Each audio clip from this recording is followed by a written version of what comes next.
All right, so the last video on sizing ducts I did was on the simplest method possible of sizing duct.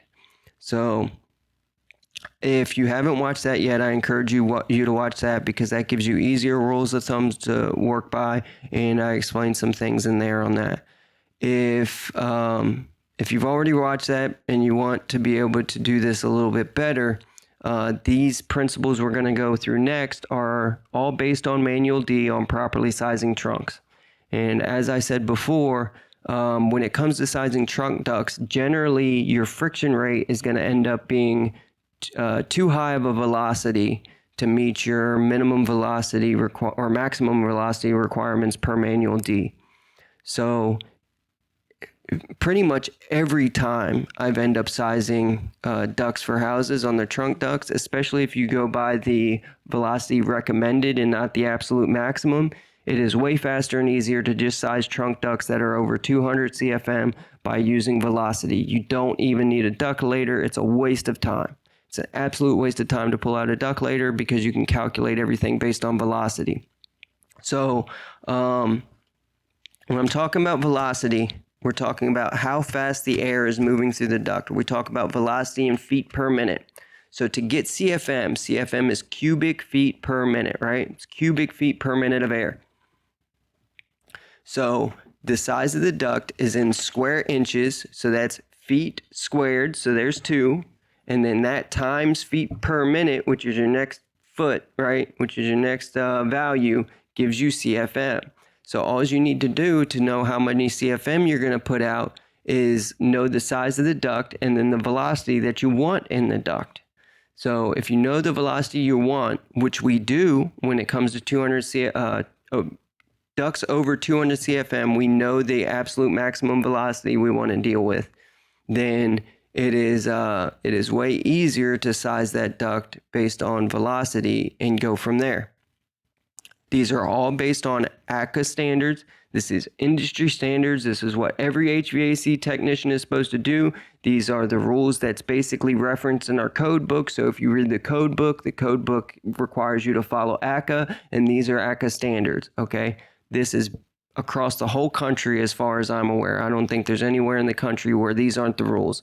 And I can tell you that if you follow these rules, you will have much better functioning duct systems than the average, okay? Because the average duct system is borderline non-functioning. I find newer houses, it's getting better. It seems like everybody is starting to learn.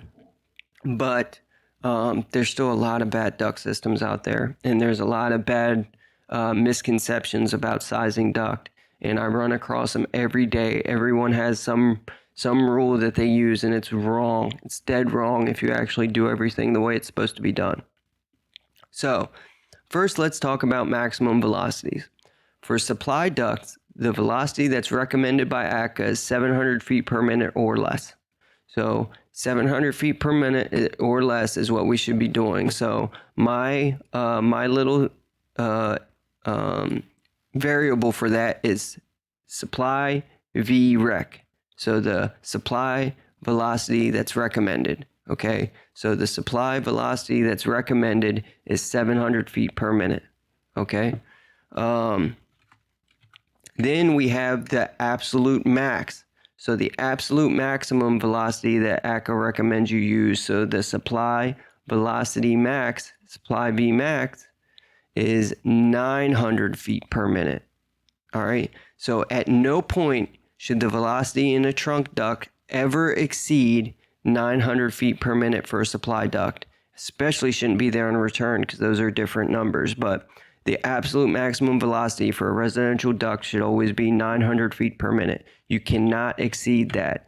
But I am telling you with good knowledge of the facts that you really want to try and hit this 700 number as close as possible. 700 to 800 is kind of where I stay. Maybe even a little bit lower, but usually you're tight for space, so it's kind of hard to hit the 700, so you may be just a little bit smaller. So when you get to the final number, if you have to, shave a square inch or two off the duct, that's fine. But your goal is for supply ducts to be at 700 feet per minute. All right, we'll just move right on down the line now. Return velocity that's recommended, or the return velocity rec, all right, is 500 feet per minute. The absolute maximum for a return duct is 700 feet per minute. The return grill velocity recommended, so if you've got a return air grill, all right, that is 300 feet per minute. So the recommended velocity, grill velocity recommended, is 300. The absolute maximum for a grill is 350. So we got a lot less room to play with here, right? You really don't want the return grill to have a face velocity of 500 feet per minute. And the reason is, this is the face velocity without taking into account free area.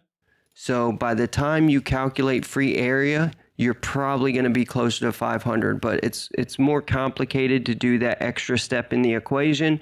So we just use different numbers for it, so that all we have to do is say, okay, that return grill's 20 by 20. What's the size of it? But really, those 20 by 20 return grills only have about 75% free area. So 25% of the area is taken up by the louvers of the metal. So by the time you figure out exactly how much area you have, it's going to be closer to 500 feet per minute of actual airflow moving through. Okay, so 300 to 350 CFM. And when it comes to the grills and the filters, you really want to try and hit these numbers. You know, you can go up to 900 and go up to 700 if you absolutely have to, especially if it's short runs on your supply trunks. But you don't want to go to like 400 feet per minute on the return grills, because you're going to start having problems and there's going to be noticeable noise issues. All right. And then for a filter, I said this before, but I'll say it again. Size your filters as big as you can all the time. If you got room for a bigger filter, put in a bigger filter. Just do it. Just do it. All right. The bigger filter you can get, the better. But the absolute maximum velocity for a filter should be 300 feet per minute. And that's what static pressure drop data is usually published for. So if you can actually find for your filter how much pressure drop there is across it, it's usually figured at 300 feet per minute on a new filter. So that means as soon as the filter starts getting dirty, you're exceeding this because you're killing some of the area in the filter. So really, if you can get to 200 or 250 feet per minute on a filter, even better. Even better. But because I'll say it, I gotta repeat it. The filter and your air conditioner coil are going to be the two biggest factors on getting good airflow through a system, because they create the biggest restriction. And the coils you really can't do much with. You can go with a bigger coil if you have a furnace, but like with an air handler, the coil's already there. So there's not much you can do about the coil you're going to use. There are some options, but they're limited, right? With a filter, you have a ton of ways to maximize the face area of a filter. So you should just do it. You should just maximize the face area of the filter. Either use multiple return grills or use one big 4-inch thick filter that's sized at a good velocity, and you will find that the system breathes much better. It does a much better job of getting airflow throughout the house. So for a filter, our maximum velocity is going to be 300 feet per minute. This includes filter grills, right? And ideal velocities will always be below 300, especially for 1-inch thick filters. Filter pressure drop tables can be used instead if you have them available. So, you know, if you've got a nice filter or an electronic air cleaner that tells you how many CFM it can handle, you're probably safe with using what the manufacturer says. But again, it never hurts to be bigger than what you come up with, you know, using their data. If you can get, again, to somewhere around 200 to 250 CFM per minute, the filter will filter better, the filter will clog up slower, and the system will run better. No ifs, ands, or buts. So now that we've got those constants out of the way and we understand them, we can move on. But just remember, I didn't come up with these. These aren't some These aren't some magic numbers that I just threw out there. These are all industry standards that you're supposed to be using, okay? So conversions, other mathematical things you may need to know to be able to deal with these numbers, okay? So when it comes to sizing things, we're going to need to be able to do most of this stuff. We'll just talk about them real fast. Square inches to square feet. You take the square inches and divide it by 144. That's because our CFM is in feet per minute, right? There's no inches in that. It's cubic feet per minute. So we can't use the size of the duct in inches to figure out our CFM. We have to have the area of the duct in square feet. So because of that, since we usually deal with ducts in inches when we're talking about them, we'll say we have a 20 by 12 duct, right? We'll say we have a 24 by 12 duct. We won't say we have a 2 by 1 foot duct. It's not 2 feet by 1 feet, it's 24 by 12. So since we talk about ducts like that in common day usage, we need to be able to take that number, multiply that 24 by 12, and then we divide it by 144, and we can say, okay, we have a duct that has an area of 2 square feet. All right. So whatever the size of your duct is in inches, find the area of it, right? Area of a square rectangular duct is just width times height.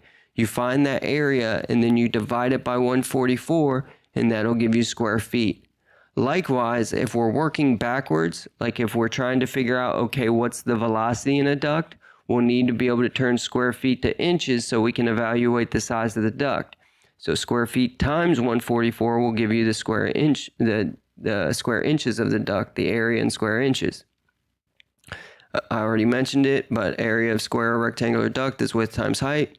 The area of a circular duct is radius times 3.14, right? Pi r squared. If you don't remember it from geometry class, the radius of a circle, the area of a circle is pi r squared. I think of it as radius times 3.14 because that's easier in my head. I don't have to, I'm not thinking about squaring r. I'm not going r squared times 3.14 because r squared is just r times r, right? So the radius times 3.14, and the radius, of course, is half the duct size.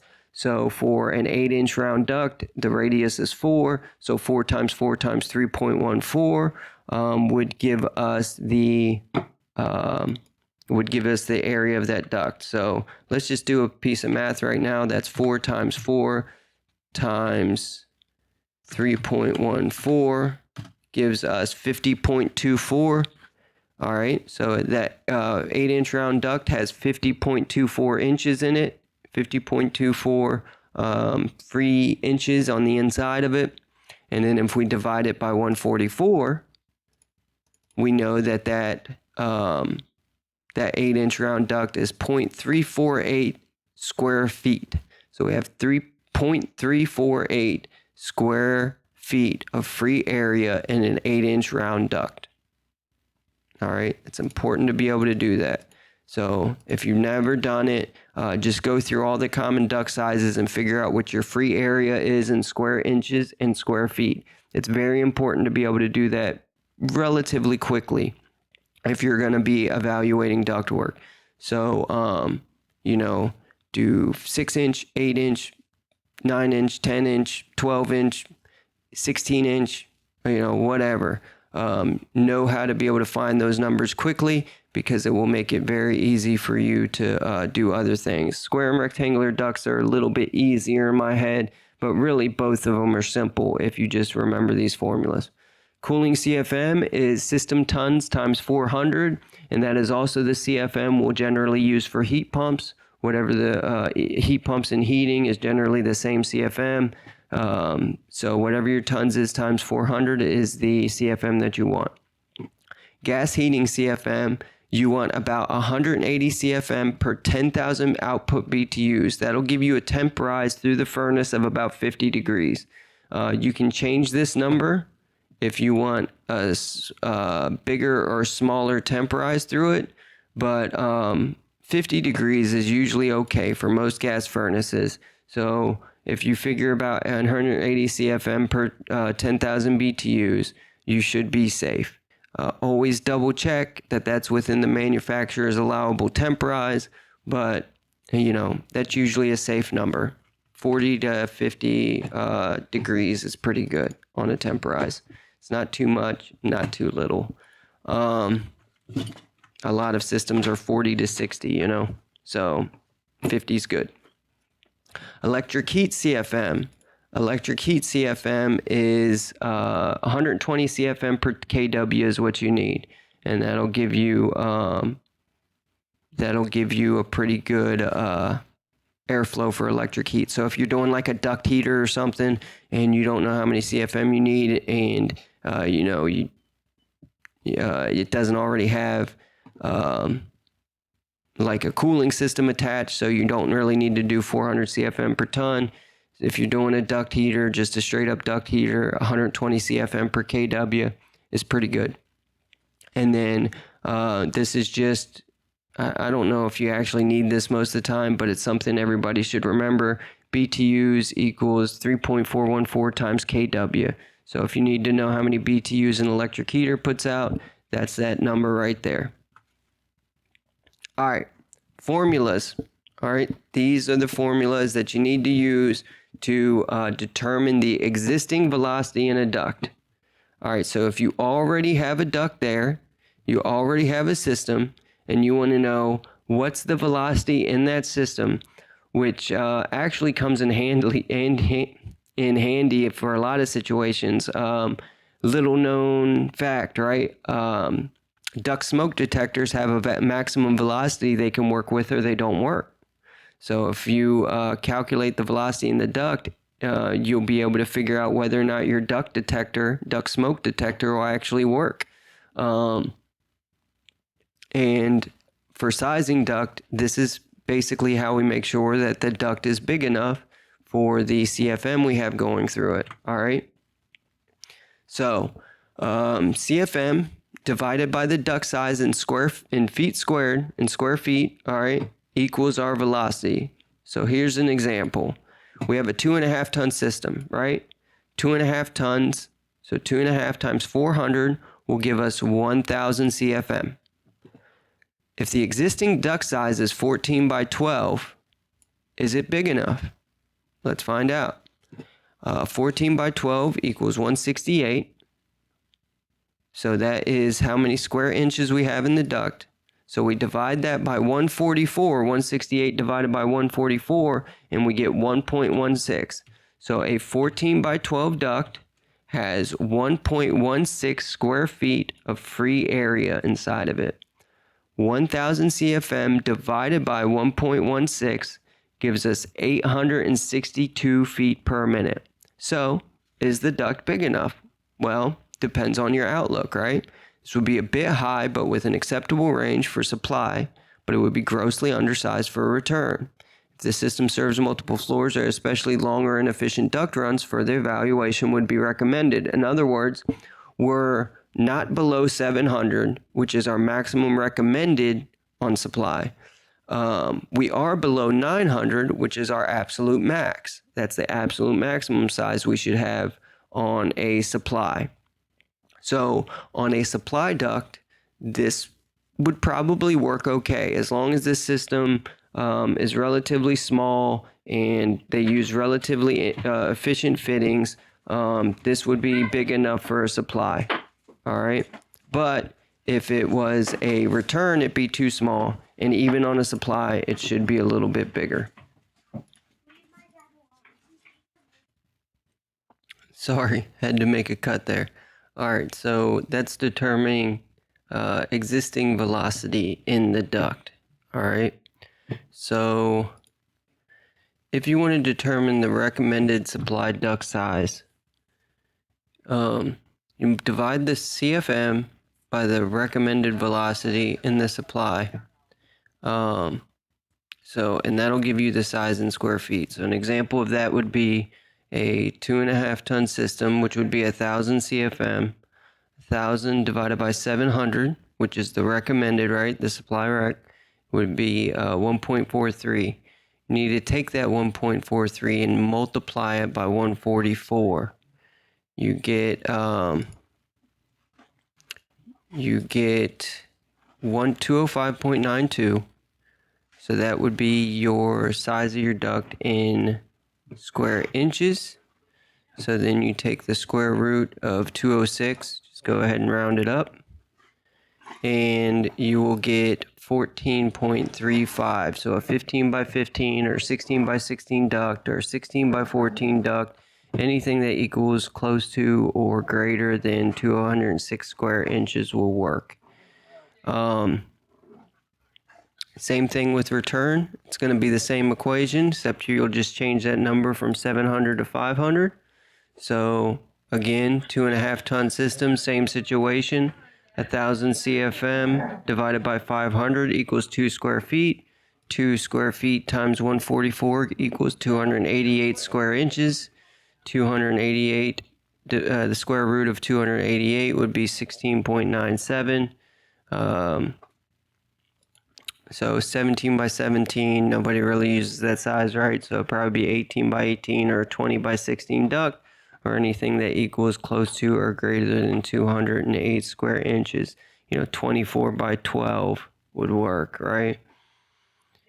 So that is determining the return, and then determining the return grill size. Same situation, 2.5 ton system, 1,000 CFM, 1,000 divided by 300, 3.33. 3.33 times 144 is 479. So the square root, just rounded up, of 480 is 21.92. So you're looking at a 22 by 22 return, or 24 by 20. And I know it says duct there, it should really say grill, but that's the size of your return grill. Recommended filter size is going to be the same as the grill. So you can see all the numbers turn out to be the same. And that's how you get there. And that is how you work on doing that. Now, if you're tight for space and you can't do, say, the recommended, let me go ahead and just kill these highlights for a minute. You can't do the recommended size. You're really tight on room, and say a 16 by 16 duct just isn't going to get there, or you can't get that space. What you can do is you can go up to the maximum, right? So I don't have any examples out here, but let's go back to the 2.5 ton system on supply. So the absolute maximum on supply is 900, right? So you can do the 1,000 divided by 900 would give you 1.111. That times 144 will give you 160. We can do the square root of that.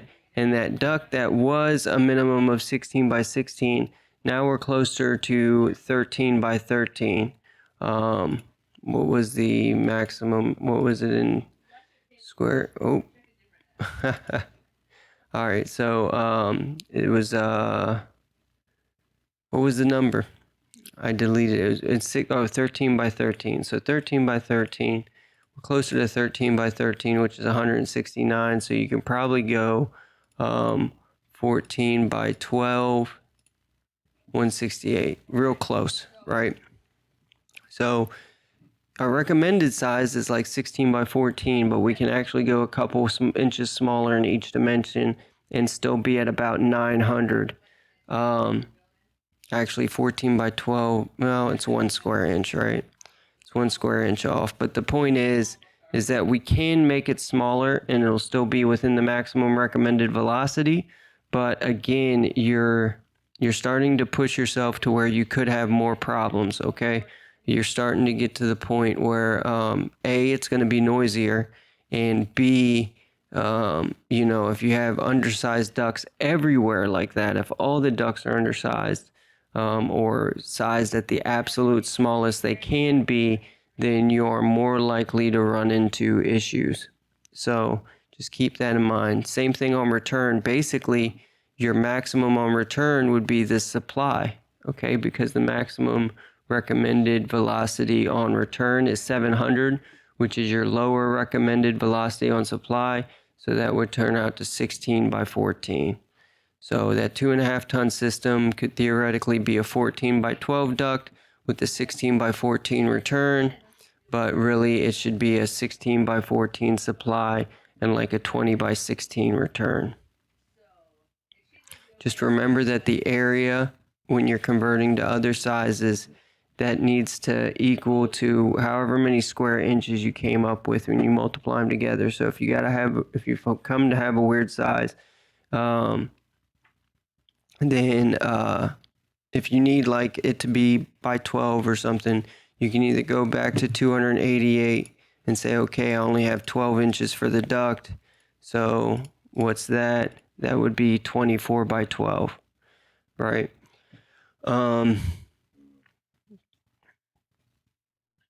Yeah. All right, and then what I have after that is some airflow equations.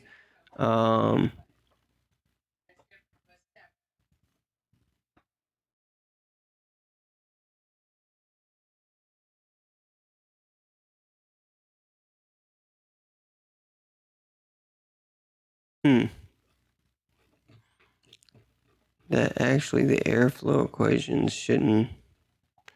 It's not where the airflow equations should be. Anyway, this book goes into more stuff. There's some more things here that go over everything. And you can look through it, but those are the main things on sizing duct. That's really where everything needs to be. Hopefully that helps you. There's more stuff you can look through here if it helps. There's a diagram on taking measurements. Oh, this is a diagram on how I would pipe a furnace. Yeah, let's talk about this for a minute. So after you've got your sizes, let me see if I can flip this.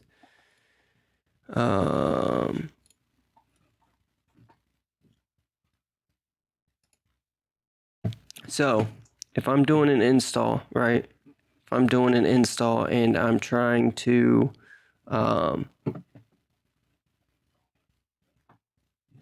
figure out what size plenum and things like that I need to be, or trying to run everything around. This is how I approach that. All right. Give me just a second. Here we go. Zoom, dang it, zoom. Okay.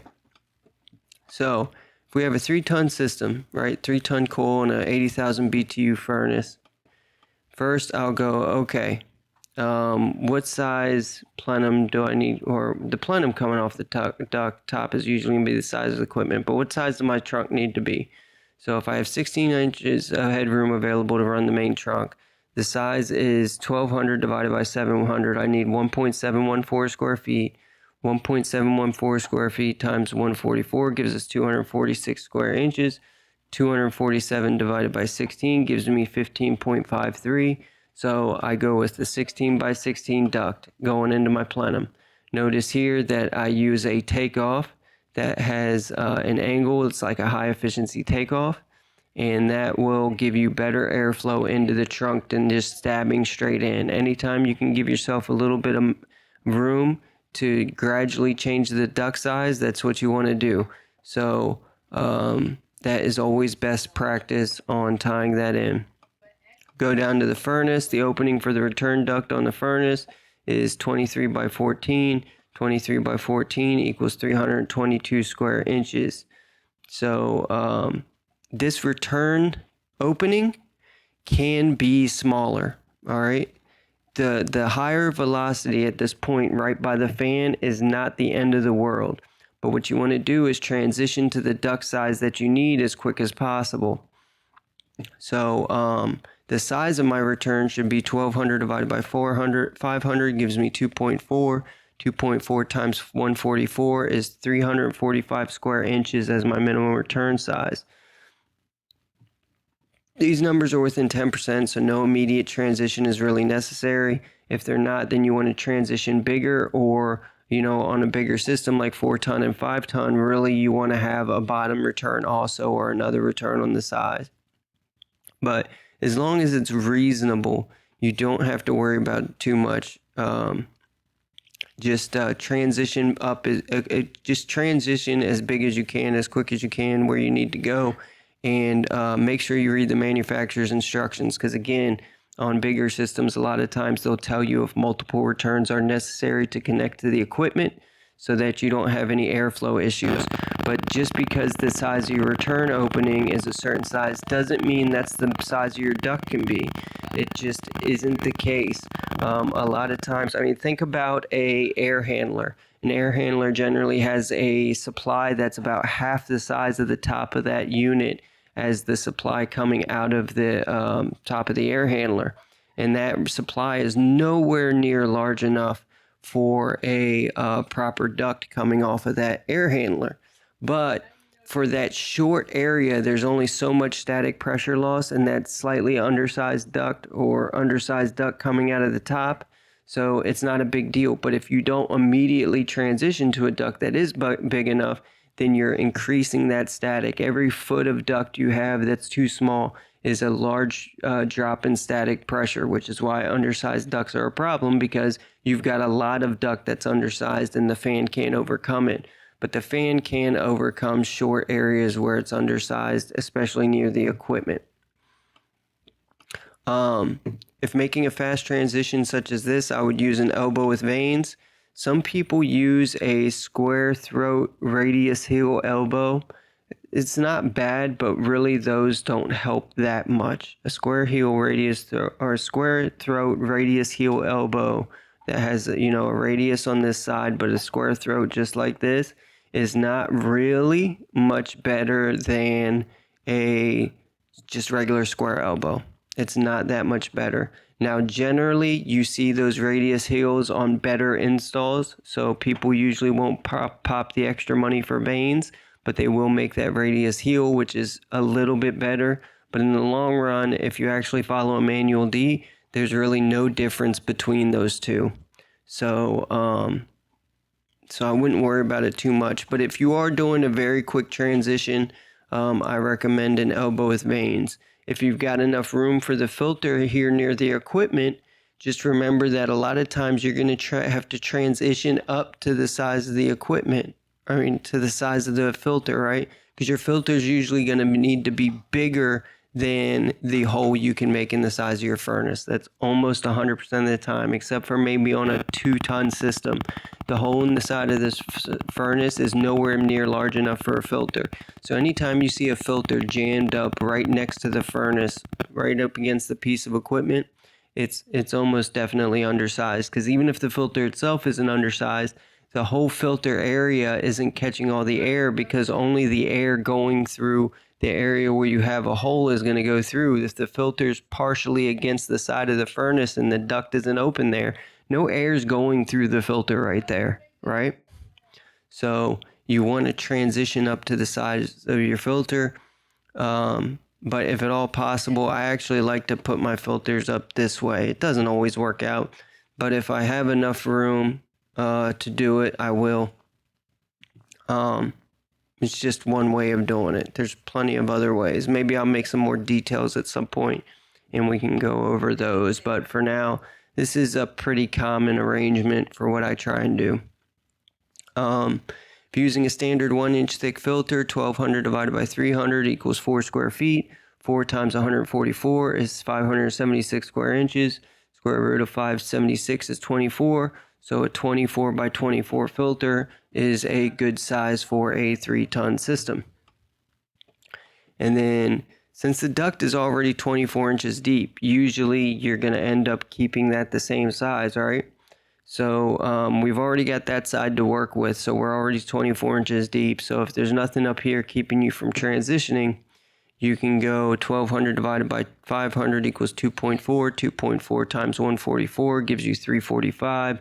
345 divided by 24, because that's one side of our duct, is 14.375. So a 15 by 24 duct for that return would work. And that's kind of how I approach making equipment connections. And it's a pretty good way to approach these issues and know that all these ducts are the right size. I don't have to pull out a ductilator. I don't have to think about it. I just do this math and I'm done. So if you get used to it, if you try and practice, you know, what's the size of the duct that I need for this size system? You get used to working with these numbers and you can size a duct very, very fast. You can size a trunk duct extremely quickly. And it just makes it a lot easier. Makes it a whole lot easier. All right, here's more airflow reference stuff in here. So let me go ahead and switch. There's more airflow reference on sizing, using different methods of sizing duct, using different methods of measuring airflow. And there's some information on doing that. Again, I'll make this a separate class at some point because I don't want to talk about all that here. Here's some stuff on diffuser selection. If you watch my manual T stuff, I already kind of went over some of that, but I add some stuff in here. And I want to finish this with some common misconceptions. At the back of the book, I give you some common misconceptions on sizing duct. And it's important you understand these misconceptions because you'll hear them all the time. So I just want to talk about them briefly so that you understand where I'm coming from on them. So one common misconception we've already mentioned is using a 0.1 or 0.08 static pressure to size your duct. This is absolutely incorrect. There's no reason to do it like this. This is not what you want to do. Using the 0.08 will usually get you close. I really don't recommend using a 0.1 because especially if you've got a 1-inch thick filter, there's probably no way you're hitting a 0.1. If you're using an electronic air cleaner, by all means, 0.1, maybe even a 0.12, you might get there. But if you're using a standard filter, you really, I just don't see many systems that come up with a 0.1 static pressure left over, not unless it's variable speed. But then you still want to make sure you're using your maximum recommended velocity. It's going to be a noisy system. So these, unless you do a proper ACA manual D duct calculation, forget using any standard static pressure drop to size ducts. Just don't do it. The rule of thumb of a 0.06 or a 0.08 for branch ducts in this guide generally works. They're generally a safe assumption, but never do this for trunk ducts because trunk ducts are not going to end up being sized by static pressure. They're going to end up being sized by velocity, even if you're doing a manual D. So it's a bad idea. All right, returns should be sized at a different static pressure drop than supply ducts. Nope, that's not true. If you do a proper manual D, they're all sized at the same static. The only reason returns are sized bigger most of the time is because the velocity, the maximum recommended velocity, is lower. But really, whatever your static pressure drop is the same for returns and supplies if you ever actually do a manual D. Here's a good one. If a duct has the same perimeter, it is the same size. So this is a mistake, okay? Let's do an example. You have a 10 by 10 duct. It has a perimeter of 40 inches, okay? So a 10 by 10 in an area of 100 square inches. If we sized the trunk at 10 by 10, but we only had 8 inches of headroom and we needed to resize it, we would not go to a 12 by 8 duct. 12 by 8 is not the same as a 10 by 10. All right, this is because even though a 12 by 8 still has a perimeter of 40 inches, it's still 40 inches all the way around. We've just taken 2 from a 10 and added it to the other 10. We've gone up 2 on one side, down 2 on the other, but that doesn't mean it's the same size. It has the same perimeter, but it's not the same size. The inside area of that duct would be 96 inches. 12 times 8 is 96, not 100.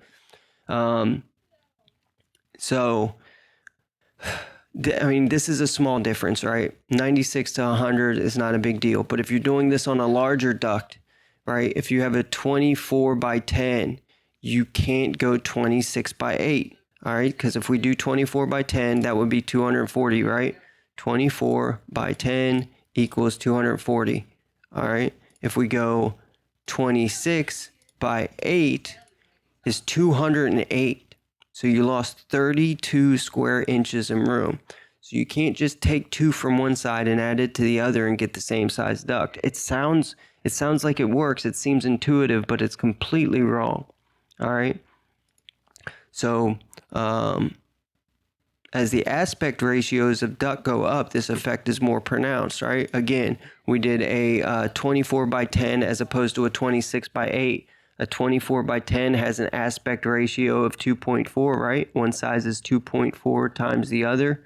A 26 by 8 would be almost a 3, right? 24 divided by 8 would be an aspect ratio of 3. Or no, sorry, it was 26, right? 26 divided by 8 would be an aspect ratio of 3.25. So, we went from an aspect ratio of 2.4 to an aspect ratio of 3.25 just by moving those 2 inches. And remember, an aspect ratio past 4 is generally bad. So we're already starting to push it here. Really, I try and keep my aspect ratios under 3 if at all possible. The closest you can get 1 to 1, the better. If you got 12, it should be 12 by 12. But, you work with what you got. You can only do so much, right? You can't make everything perfect. But as the aspect ratios go up, the more likely a moving 2 inches from one side to the other makes a big difference. So again, on that 24 by 10 duct, if we need to squish that down to 8 inches, you would be, 28 by 8? Would that even make it? No, 28 by 8 wouldn't make it. 30 by 8, would that make it? Yeah, I think 30 by 8 would make it. So if you needed to change a 24 by 10 duct down to 8 inches, you would have to go to 30 by 8. So it goes up, it starts to get crazier and crazier as you get to bigger aspect ratios. So as a matter of fact, I do a 20 by 10 right there. For instance, the same situation on a 20 by 10, 200 square inches to a 22 by 8 results in almost a 10% decrease in the area for air to travel. So if you do not know the CFM that will need to be delivered through the duct, never resize using equal perimeters. Always make sure the internal area is equal. And this is especially useful in commercial, because in commercial, a lot of times you don't know what the velocities they size that is. You don't know what the static pressure drop they use is. They don't even really use static pressure drop most of the time in commercial, but for the most part, you don't know how the engineer sized the duct.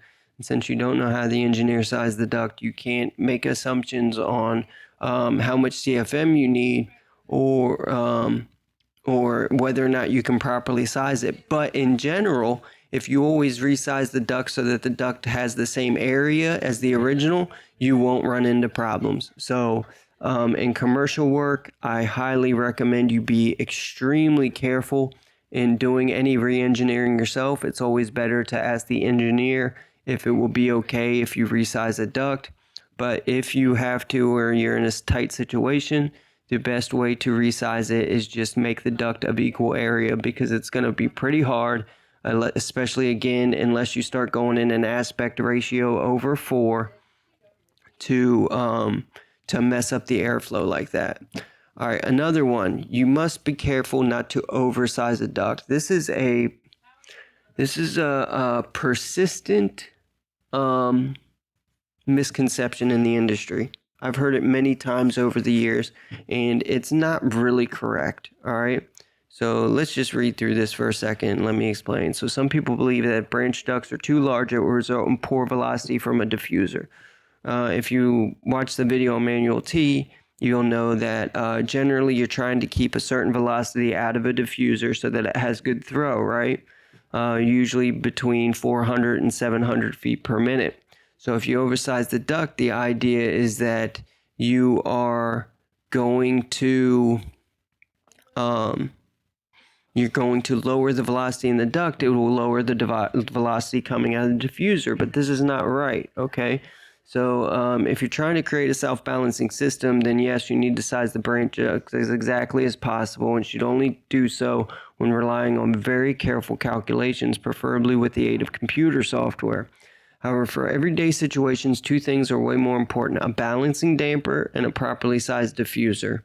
So if those two items are present, it will be very difficult to have a truly oversized duct. Most of the time, this argument is made because the person believes that the velocity in the duct is not going to be enough to maintain the velocity of the air exiting the diffuser. But think about it. Imagine you have a garden hose and you have no nozzle on the end of the hose. The water runs slowly, right? But it's at a reasonable volume. So you'll get 4 GPM, right, out of that hose. But it'll move kind of slow, all right? But if you put a nozzle on the end, the water's going to run at roughly the same flow rate, right? Unless you restrict it a whole lot. But it would be the same as restricting it a whole lot with a diffuser, right? You might lower the flow rate a little bit, but you're going to get greater pressure out of that hose. So if there's sufficient pressure in the hose, you will not have a big issue focusing the pressure at the hose nozzle, and ductwork is going to work about the same way. As long as your duct is large enough and your fan can still provide sufficient pressure, if there's enough available static pressure left over, a properly sized diffuser will counteract any issues you create with an oversized duct. So you don't want to worry about oversizing the duct, but you do want to worry about properly sizing your diffuser. Okay? If you properly pick your diffusers and just don't make every house in the every diffuser in the house 12 by 4 or something, you'll be fine. But that does take a little bit of effort in looking at the CFM you want to put out and what size your diffuser you'll need, what size boot you'll need for that CFM. And it's really not that much effort. You're going to find that most of them are 10 by 4s and 10 by 6s and 8 by 4s. At least that's what I generally find on most of the ones I'm dealing with. But you do need to pick your diffuser for your CFM 100% of the time. You have to do it. If you don't do it, you will have trouble. And those are some misconceptions. So this is going to be in Google Classroom. If you have any questions on it, let me know. I encourage you to read through the rest of it, but if you can understand the math examples that I went through, then you should be fine. So, again, ask me if you got any questions, but for the time being, that is the gist of sizing duct, and this will get you much farther than just using a ductilator and sticking at a 0.1, and it... Honestly, 9 times out of 10, I've done a lot of manual decalcs, okay? I've done a ton. And if I size the duct like this, it matches my manual decalc almost every time. I honestly don't know why this isn't just the method of sizing duct. Maybe there's some niche situations there that would change how I size these, but for the most part, I haven't run into a house where most of these rules don't hold true. There's going to be very few situations, in residential especially, where just sizing the duct using one of these couple methods in here won't give you the same size as any manual decalculation. I mean, period. It's just what it is. I've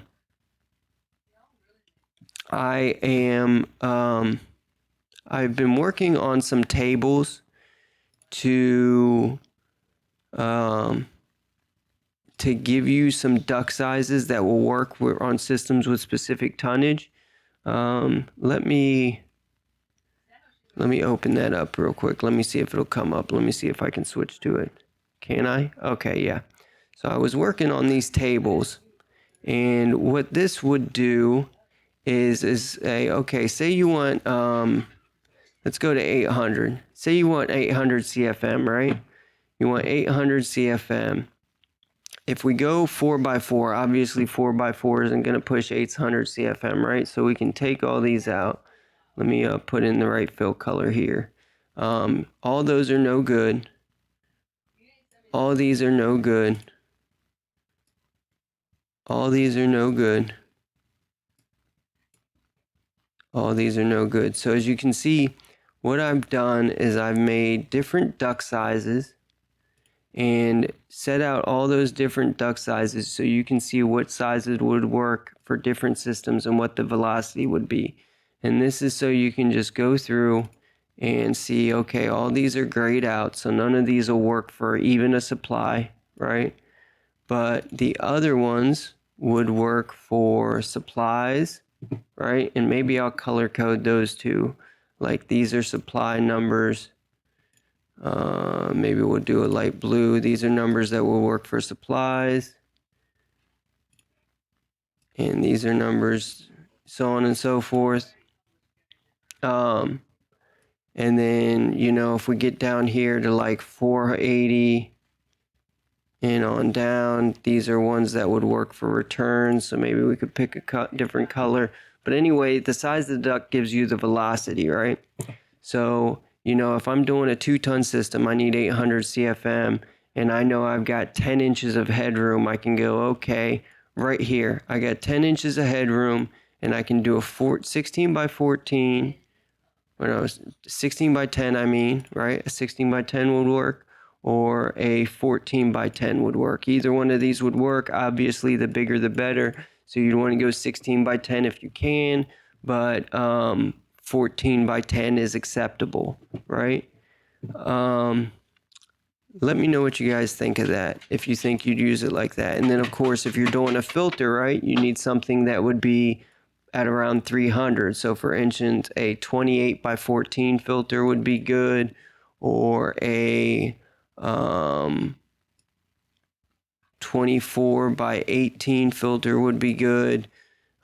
Even a 22 by 18 would work because that's under 300, and so on and so forth. So you can just pick out your velocity, look at your duct size based on your CFM, and size a duct that way. I thought it was a kind of an interesting concept. So if you've made it this far, tell me what you think about that.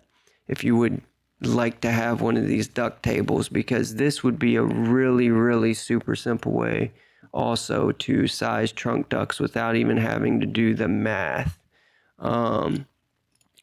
It's kind of a oversimplified method, and obviously if you got bigger than a certain size, and like if we look at a 5-ton, if we look at a 5-ton, most of this is going to be grayed out, right? There's not a whole lot of areas here where the size works.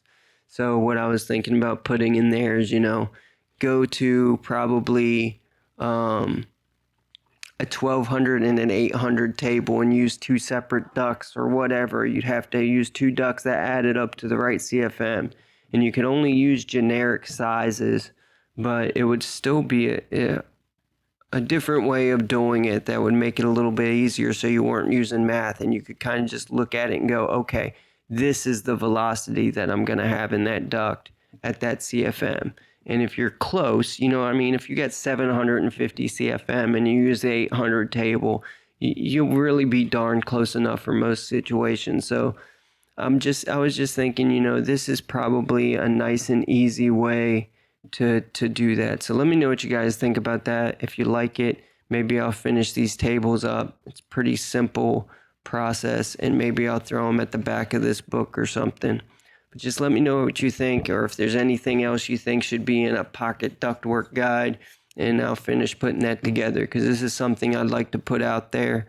I might even charge a fee for it at some point, but this is something I'd like to put out there so that people have better ways, real good rules of thumb for sizing duct.